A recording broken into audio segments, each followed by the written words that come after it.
అస్సలాముఅలైకుం అందరికీ నమస్కారం. మీరు చూస్తున్నది టీడీ న్యూస్ కేఎన్ఆర్. కరీంనగర్కు చెందిన ప్రముఖ అడ్వకేట్ కుర్వి వేణుగోపాల్ గారు భూ బాధితుల సమస్యల పరిష్కారానికై నడుం బిగించారు. అందులో భాగంగా ప్రజామిత్ర ప్రోగ్రెసివ్ డెమోక్రటిక్ ఫ్రంట్ పేరుతో నేడు అనగా ఏప్రిల్ 18, 2026 రోజు కరీంనగర్ ఫిలిం భవన్ లో రౌండ్ టేబుల్ సమావేశాన్ని ఏర్పాటు చేశారు. ఈ సమావేశంలో వీరితో పాటుగా కోఆర్డినేటర్ కనకరాజు గారు, మాజీ జడ్పీ కోఆప్షన్ సభ్యులు జమీలుద్దీన్ గారు, మాజీ సర్పంచ్ మేడి అంజయ్ గారు, మాజీ కార్పొరేటర్ రైతుల రాజశేఖర్ గారు, తదితర నాయకులు భూ బాధితులు పాల్గొనడం జరిగింది. కోఆర్డినేటరు మరియు తెలంగాణ మాలమాడు రాష్ట్ర వ్యవస్థ అధ్యక్షుడిగా తెలంగాణ రాష్ట్ర మాలా సంఘాల రాష్ట్ర కన్వీనర్గా కొనసాగుతున్నాను. మోహన్ రెడ్డి. నేను విద్యానగర్ మరియు రేకుర్తిలో విధించినటువంటి పట్టణంలపై విధించినటువంటి 22A దాని గురించి మాట్లాడడానికి, దాని గురించి డిస్కస్ చేయడానికి నేను విద్యానగర్ నుంచి. నేను కేజేటి అంజిరెడ్డి, మాది తిమ్మాపూర్ గ్రామం. నేను అన్నగారితో వివిధ రైతు కార్యక్రమాలలో పాల్గొనడం జరిగింది. ముఖ్యంగా ఈ కార్యక్రమం ఏర్పాటు చేసినందుకు అన్నగారికి ధన్యవాదాలు తెలియజేస్తూ, నా పేరు గర్షకుర్తి గిరిధర్ శర్మ. మాది సొంత గ్రామం భీమలవాడ. రీసెంట్గా 2 సంవత్సరాల క్రితమే రేకుర్తిలో నేను ఇల్లు కొనుక్కున్నాను. సరే, సంతోషంగా ఉన్న సమయంలో పుటా ఉంటున్న ఈ 22A గవర్నమెంట్ ప్రతిపాదించినందులో పెట్టిందనే విషయం దిగ్బంధించిన బాగా ఇప్పుడు తిరిగి నాకు ఈరోజు రావడానికి సంతోషకరమైన విషయం ఏంటంటే, మనం ఎక్కడైతే కరెక్ట్గా న్యాయం జరుగుతుందో అక్కడికి వచ్చినామనిపిస్తుంది. నాకు ఇన్ని రోజులు ఎక్కడికి తిరిగినా కుర్వి వేణుగోపాల్ గారు నాకు చాలా కాలం నుంచి సుపరిచితులు. వారింట్లో కార్యక్రమాలను నేను చేసిన అనుభవం నాకుంది. ఆ ప్రేమతోనే వారు నన్ను ఈ వేదిక మీకు ఆహ్వానించారని అనుకుంటున్నా. ఇప్పుడు మొత్తం ఇప్పుడు 100%గా ఇక్కడి నుంచి అసలైన ఉద్యమం స్టార్ట్ అయింది మాకు. కృష్ణవేణి మోహన్ రెడ్డి. మా సమస్య ఇప్పుడు 6 months నుండి మేము బాగా సఫర్ అవుతున్నాం. దాన్ని ఈ విధంగానే పరిష్కరిస్తారని మేము సార్ గారికి అనుకుంటున్నాము. ఎందుకంటే ఇంత అద్భుతమైన కార్యక్రమం పెట్టినందుకు మేము కూడా హోప్ అవుతుంది.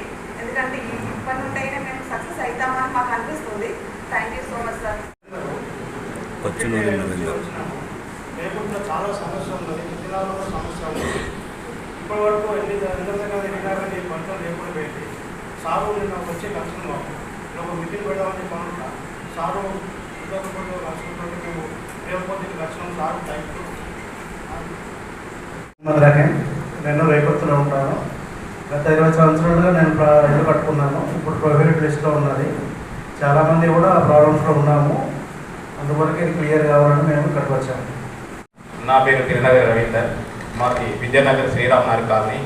మాది రేకుర్తిలో కూడా ల్యాండ్ ఉంది. శ్రీరామ్ నగర్ కాలనీలో కూడా ఇల్లు ఉంది. ఇవన్నీ కూడా ఏది వెంకటేశ్వర టెంపుల్ కనుక కూడా 22 వేసినారు. 22 ఏళ్ళ పోరాటంలో మేము కూడా ఒక భాగం. నా పేరు సురేందర్ సూరా. విద్యానగర్ రేకుర్తి 22A ప్లాట్ల గురించి న్యాయం చేయాలని కోర్టుకి వచ్చినాం. ఈ బాధితులు మేమంతా ఈ సభా వేదిక ద్వారా ఇప్పటికైనా కొంచెం న్యాయం జరగాలని కోరుతున్నాం. కృష్ణ, మరి కరీంనగర్ రేకుర్తి శాఖా యూనివర్సిటీ దగ్గర ఉంటాను. నేను నివసిస్తున్నటువంటి ఇల్లే కాకుండా మా సరౌండింగ్ ఉన్నటువంటి దగ్గర ఒక 10,000 కుటుంబాలు ఉంటాయి, 10,000 ఇళ్ళు ఉన్నాయి, ఒక 6,000 ప్లాట్లు ఉన్నాయి. ఇవన్నీ కూడా 22A కింద పెంచడం జరిగింది. ఏ ప్లాట్ కూడా తీసిన అయితే లేదు, ఎటువంటి పర్మిషన్ రావట్లేదు. దీనికోసం సార్ గారిని అప్రోచ్ అయినాం. సార్ గారు బిల్డింగ్ కండక్ట్ చేసినందుకు ధన్యవాదాలు తెలియజేస్తున్నాం. కరీంనగర్ మాకు రేకుర్తి మెడికల్ హౌసింగ్ దాంట్లో ప్లాట్ ఉంది. అదే 22A అని చెప్పేసి ప్రాబ్లం చేస్తున్నారండి. కోర్టుకు పోయిన రిజిస్ట్రార్ అన్నిటికి పోయించాము కానీ ప్రాబ్లం సాల్వ్ కావట్లేదు.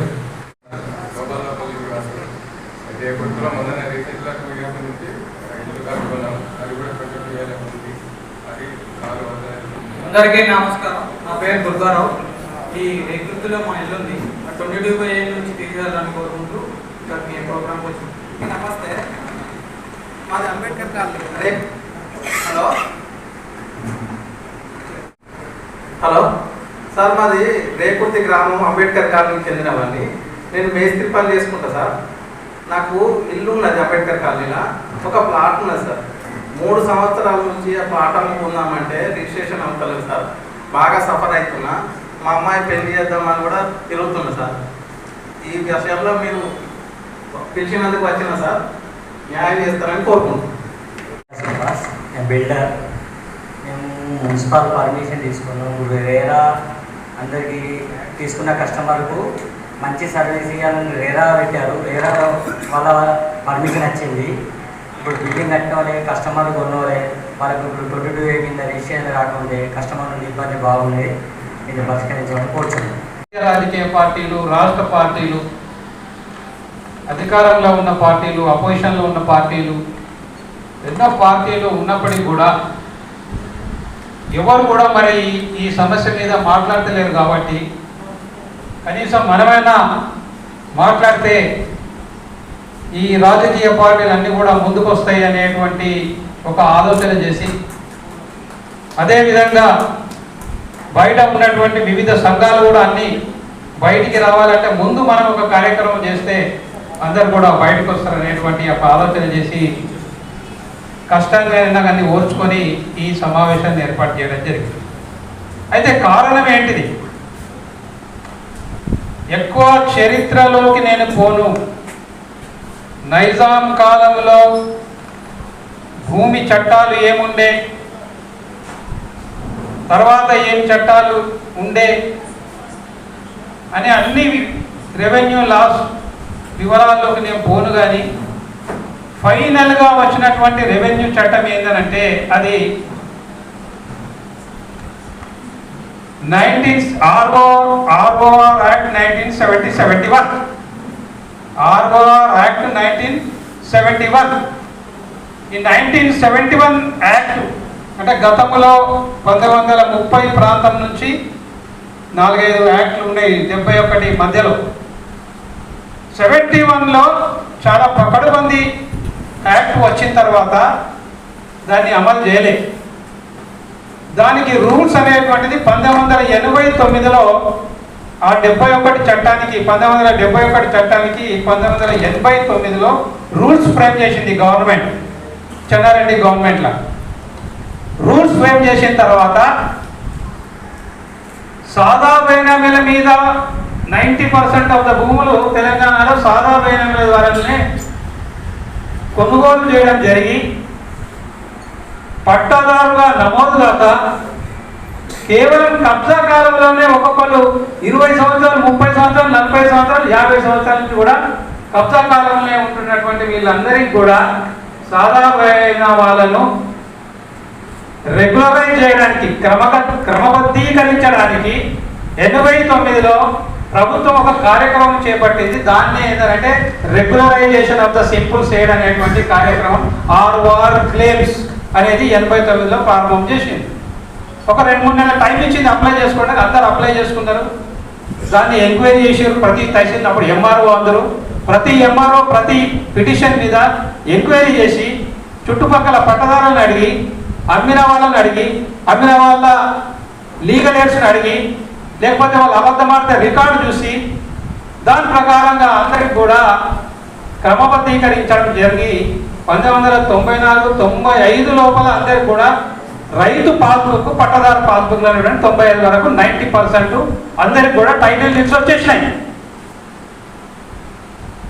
దాదాపు 90% సమస్య పరిష్కారం అయిపోయింది. అప్పటికే పాస్బుక్స్ వచ్చినాయి అందరికి. మీకు తెలుసు కదా, 95లో అందరికి పాస్బుక్స్ వచ్చినాయి. ఆ పాస్బుక్లతో మీరు లోన్ కూడా తీసుకున్నారు అందరు, అగ్రికల్చర్ లోన్స్ కూడా.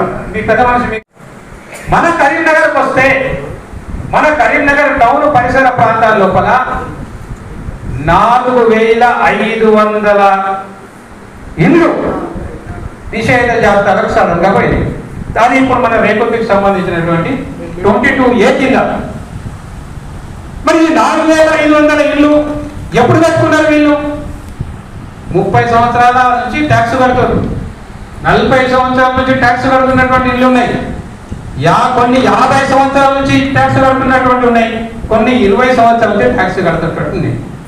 మరి ఇన్ని సంవత్సరాల నుంచి ట్యాక్స్ కడుతున్నటువంటి ఇళ్లకు మరి సడన్ గా నిషేధ జాబితాలకు పోతే ఆ ఇంటి ఓనర్స్ సమస్య, వాళ్ళ పరిస్థితి ఏం కావాలి?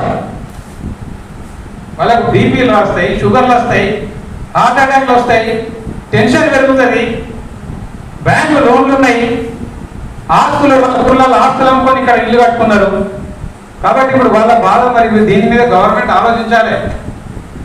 కరీంనగర్ ఎమ్మెల్యే గారు, కరీంనగర్ ఎంపీ గారు, ఉమ్మడి కరీంనగర్ జిల్లాలో ఉన్నటువంటి 3 మంత్రులు, శ్రీధర్ బాబు గారు, వడ్లూరు లక్ష్మణ్ కుమార్ గారు, పొన్నం ప్రభాకర్ గారు, మరి వీళ్ళు ఆలోచించారు. వీళ్ళకు కూడా మేము రిప్రజెంటేషన్ చేస్తాం.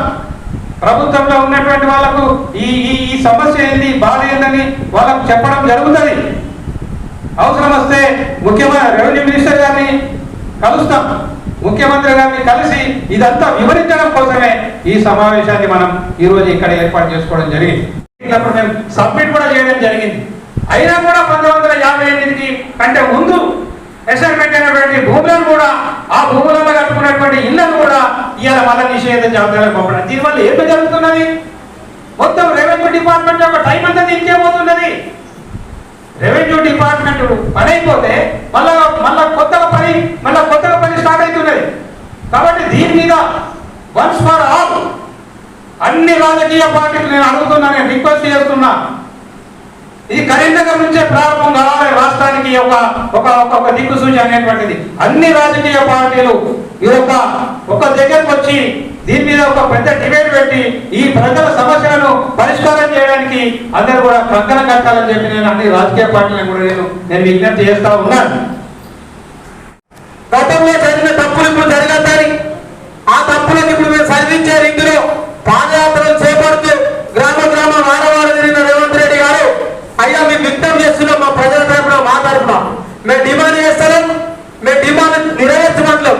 మీరు ఇచ్చిన హామీలు, మీరు పాదయాత్రలో అయితే ఏం చెప్పారో ఆ హామీలు అమలయ్యే రీతిలో ముఖ్యంగా మీరు సన్న బియ్యము లేదా రైతులకు ఇంకేమేమో లబ్ధిల కంటే ముందు ఈ భూ సమస్యలు పరిష్కరిస్తే ఈ ప్రజలందరూ సంతోషంగా ఉంటారని చెప్పి ఈ సందర్భంగా ఈ ప్రభుత్వానికి విజ్ఞప్తి చేస్తున్నాం.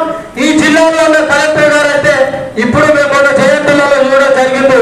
కలెక్టర్ గారు ప్రతి విషయం మీద చర్యలు తీసుకొని తగిన చర్యలు తీసుకొని అధికారులను కానీ ఎవరిని కానీ ఎక్కడెక్కడ ఏముందో తెప్పించుకుంటుంది. కాబట్టి ఈ రోజు కొరివేలు గోపాలన్న గారు ఈ ఫిలిం భవన్లో చేసిన ఒక రౌండ్ టేబుల్ సమావేశంలో ఇక్కడ రైతులకు, ఇక్కడికి వచ్చిన పాలకులకు వేసిన ప్రజలు ఏ పరిస్థితుల్లో ఉన్నారో, వీళ్ళ సమస్యలు ఏంటో ఈ యొక్క కొరివేలు గోపాలన్న గారి నాయకత్వంలో కలెక్టర్ గారికి ఒక రిప్రజెంటేషన్ ఇస్తూ ఇక్కడ ఉన్న సమాచారాన్ని తెప్పించుకొని ఇక్కడ వచ్చిన రైతులతో పాటు రాని రైతులందరూ కూడా ధరణి భూభారతిలో ఉన్న సమస్యలు వెంటనే పరిష్కారం చేసే రీతిలో ప్రభుత్వ యంత్రాంగం ముందుండాలని, దీనికి కొరివేలు గోపాలన్న గారు చేపట్టే కార్యక్రమానికి దేనికైనా తెలంగాణ మాలమానాడు రాష్ట్ర ప్రధాన కార్యదర్శిగా, మాజీ సర్పంచ్ గా ఉద్యమాలలో ముందుంటాం. మేము చేసే ఉద్యమాలు ప్రజలకు అనుకూలం తప్ప ప్రభుత్వాలకు వ్యతిరేకం కాదు. ప్రజల యొక్క బాధ కట్టసుఖాల్లో పాల్గొంచుకొని ఉన్న వేగోపాలన్న కార్యక్రమంలో మనం మాట్లాడుతూ పేరుతూ ఇక్కడ ఎన్నో చెప్పి మళ్ళా వదిలిపెట్టే రీతిలో కాకుండా ఇక్కడికి వచ్చిన వారు మనసుకు ఒక 5 మందిని తీసుకొని వచ్చి నెక్స్ట్ కార్యక్రమంలో ముందుండాలని కోరుకుంటూ మాది రేకుర్తి. మా రేకుర్తిలో 1 నుంచి 230 సర్వే నంబర్లు ఉంటాయి. ఇప్పుడున్న ప్రభుత్వం తీసుకున్నటువంటి ఏదైతే నిర్ణయం 22A కింద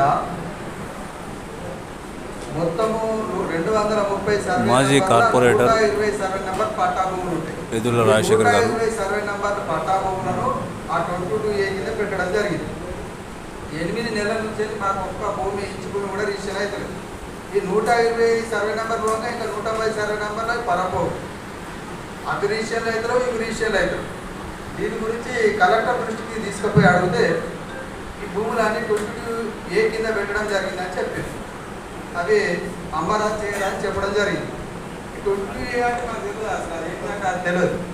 మేము ఆ భూముల్లో కూడా చూస్తే 22A కింద ప్రభుత్వ భూములు, సీలింగ్ భూములు, వక్స్బోర్డ్ భూములు, ఈ భూములు ఆ 22A కింద వర్తిస్తాయని కలెక్టర్ ఆ గూగుల్లో కూడా మాకు తెలిసింది.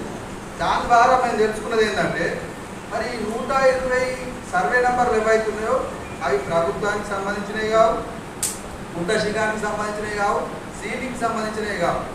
అవి 40 ఏళ్ళ నుంచి కష్టపడి అక్కడ ఉన్నటువంటి ఎస్సీ, ఎస్టీ, బీసీలు కుటుంబాలందరూ వాళ్ళు కష్టపడి సంపాదించుకొని ఆ డబ్బులతో కొనుక్కున్నటువంటి పట్టా భూములు 40 ఏళ్ళ నుంచి ఆడ ఇల్లు నిర్మించుకొని ఉంటారు. 4 ముగ్గురు సర్పంచ్లు అయ్యారు. మళ్ళా అదే గ్రామము మెట్టుడైంది. ఇప్పుడు రెండో కార్పొరేట్ కాలం కూడా నడుస్తుంది, రోడ్లు అయినాయి, ట్యాక్సీలు కడతాము, అన్ని పనులు నడుస్తున్నాయి. అప్పటి 40 ఏళ్ళ నుంచే అట్టి భూములు రిజిస్ట్రేషన్ అవుతున్నాయి. ప్రభుత్వానికి సంబంధించిన రిజిస్ట్రేషన్ ఆఫీస్ రిజిస్ట్రేషన్ చేసింది, అదే ప్రభుత్వానికి సంబంధించిన రెవెన్యూ యంత్రాంగం మొటేషన్ చేసింది. మరి అప్పుడు అవే ప్రభుత్వ భూములు సీలింగ్ భూములు అయితే వాళ్ళు మొటేషన్ ఎట్లా చేసింది? ఇప్పుడు ఉన్నటువంటి ఆటో గారు అప్పుడు ఎంఆర్ఓ చేసింది. మాకు ఆయన చేతుల మీదనే కొన్ని వందల ప్లాట్లు మొటేషన్ చేయడం జరిగింది. ఇప్పుడు ఆయననే ఆ భూములు సీలింగ్ భూములు ప్రభుత్వ భూములు అని రాసి పంపడం జరిగింది. దీనివల్ల దాదాపు ఒక 10,000 కుటుంబాలు రోడ్ల మీద పడ్డాయి. ఆ రేకుర్తి మొత్తం అమ్మడానికి వీల్లేదు, కొనడానికి వీల్లేదు. పెళ్లి అమ్మాయిలకు పెళ్ళిళ్ళు ఇప్పుడు మా రేకుర్తి నుంచి వచ్చిన 2 ముగ్గురు అమ్మాయి పెళ్లి చేద్దామంటే అమ్మాయి పేరు మీద కొన్నటువంటి భూమిని దాన్ని రిజిస్టర్ చేసి ఖర్చులు డబ్బులు తీసుకొని పెళ్లి చేద్దామంటే చేసే పరిస్థితి లేదు. చదువుకోవడానికి పిల్లలకు చదువుల ఖర్చులకు అమ్మదామంటే అమ్ముకునే పరిస్థితి లేదు. రూపాయి వచ్చే పరిస్థితి లేకుండా నానా ఇబ్బందులు 8 నెలల నుంచి ఎదుర్కొంటున్నాం. ఈత కొట్లాడుతున్నాము 10 మంది దాకా అందరం కలిసి మంచి అందరం కలిసి రేకుర్తి విద్యానగర్ 2 గ్రూపులు కలిసి మన పాషా మోహన్ రెడ్డి అని ఆయనకు కన్వీనర్ చేసి ఆయన ద్వారా ఒక 800 మంది ఒక గ్రూప్ ఏర్పాటు చేసుకొని 8 నెలల నుంచి బయటికి నడుపుతాను. ఈత నడుపుతుంది ఆయన రేకుర్తి జర మా వాళ్ళు కొట్లాడతారు, ఈ నడుతుంది ఇయ్యాలో రేపు అవుతుందని వాళ్ళు ఉండరు. లేకపోతే ఆ 22A అనేది రేకుర్తికి మరణ శాసనం అవుతుంది. ఈ ధరణి వల్ల ఏర్పడినటువంటి సమస్యలను మేము పరిష్కరిస్తామన్నదో కొత్త చట్టం వచ్చి కూడా ఇప్పుడు సంవత్సర కాలం అయింది. దానికి సంబంధించి అఫిలియేట్ ట్రిబ్యునల్స్ పెట్టి ఒక ప్రత్యేకమైన డ్రైవ్ తీసుకొని దీన్ని చేసినట్టయితే ఇందులో ఆటోమేటిక్ మ్యూటేషన్ ధరణిలో ఉన్నటువంటి ఒక మంచి పని ఏంటిది అంటే ఆటోమేటిక్ మ్యూటేషన్ అన్నది సేమ్ డే జరిగిపోతాము. లేకపోతే రిజిస్ట్రేషన్ ఓడి చేయాలి, మ్యూటేషన్ ఓడి చేయాలి. సబ్ రిజిస్టార్లో రిజిస్ట్రేషన్ అవుతుంది, ఈయన దగ్గర మ్యూటేషన్కి వస్తే మళ్ళీ ఇంత కథ నడుస్తూ ఉండే కాబట్టి అది సేమ్ డే మ్యూటేషన్ ఇది ఓల్డ్ సిస్టమే. మీరు గతంలో సుల్తానాబాద్ పోతే ఇప్పుడు మీకు కనిపిస్తుంది అక్కడ ఏదైతే ఎంఆర్ఓ ఆఫీస్ ఉందో తహసీల్దార్ అండ్ సబ్ రిజిస్టార్ ఆఫీస్ అని చెప్పి మంచిగా సున్నంతో రాసినదంటే అప్పుడు తహసీల్దారే రిజిస్ట్రేషన్ చేసుకుంటే ఇది వేరు కావడంతో కూడా సమస్యలు ఏర్పడ్డాయి. కాబట్టి ఈ భూమి ఉన్నంతసేపు ఈ సమస్యలు ఉంటాయి. కానీ ఊర్లు ఇట్లా నిషేధిత జాబితాలో పెట్టి ప్రజలను ఇబ్బంది పెట్టడం కరెక్ట్ కాదు. మీ డిమాండ్స్లో తప్పకుండా ఈ అపిలేట్ ట్రిబ్యునల్స్ ఏర్పాటు, అదేవిధంగా ఒక స్పెషల్ డ్రైవ్ ప్రభుత్వం తీసుకొని దీన్ని ఈ టైం బౌండ్లో ఇది పరిష్కారం చేయాలని చెప్పి సూచించినట్టయితే ఆ ప్రభుత్వం దాన్ని అమలు చేస్తే తప్పకుండా చాలా వరకు సమస్యలు పరిష్కారం అవుతాయని చెప్పి నేను అనుకుంటూ ఈ అవకాశం. టీడీ న్యూస్ కి ప్లీజ్ సబ్స్క్రైబ్. అస్సలాము అలైకుం, నమస్కారం, ధన్యవాదాలు.